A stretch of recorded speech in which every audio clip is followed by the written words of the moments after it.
Inaasahang tataas pa ang bilang ng mga biyaherong dadagsa sa Parañaque Integrated Terminal Exchange o PITX para magdiwang ng Kapaskuhan at Bagong Taon sa kani-kanilang probinsya. Para sa detalye, nasa linya ng telepono si Patricia Lopez ng IBC 13. Patricia? Isang araw bago ang Petpenas ng Paco, marami pa rin sa ating mga kababayan ang nagbabakasakali dito sa Parañaque Integrated Terminal Exchange para makabiyahe pa uwi sa kanilang probinsya. As of 6 p.m., umabot na sa 183,000 ng mga basaherong dumadagsa dito sa terminal, kung saan malapit-lapit na sa bilang na nasa halos 230,000. Inaasahan naman ng pamunuan ng PITX na nalolobo pa ang bilang na yan sa mga susunod na oras. Lalo pa marami ring mga chance passengers ang nagbabakasakaling makakuha ng tickets para makauwi.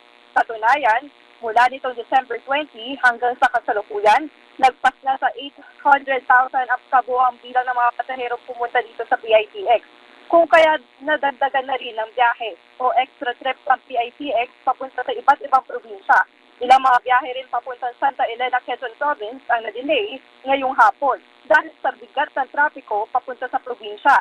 At sa tala rin ng terminal, ang fully booked trips parang so far dito ay yung mga bus na papuntang Olongapo City. Pero paniniguro ng PITX na agad namang magkakaroon ng available trips sa oras na may bus ng andyan. Dahil sa patuloy na dagsa ng tao dito sa terminal, aasahan na simula noong December 20 hanggang sa January 6 sa susunod na taon ay aabot ng 3 milyon ang kabuang volume ng biyahero dito sa PITX. Sheila, patuloy pa rin naman ang paalala ng PITX sa mga pasahero na wag na o pinagbabawal nilang magdala dito ng mga matatalim na gamit o hindi naman kaya mga gamit na posibleng pagmula ng sunod.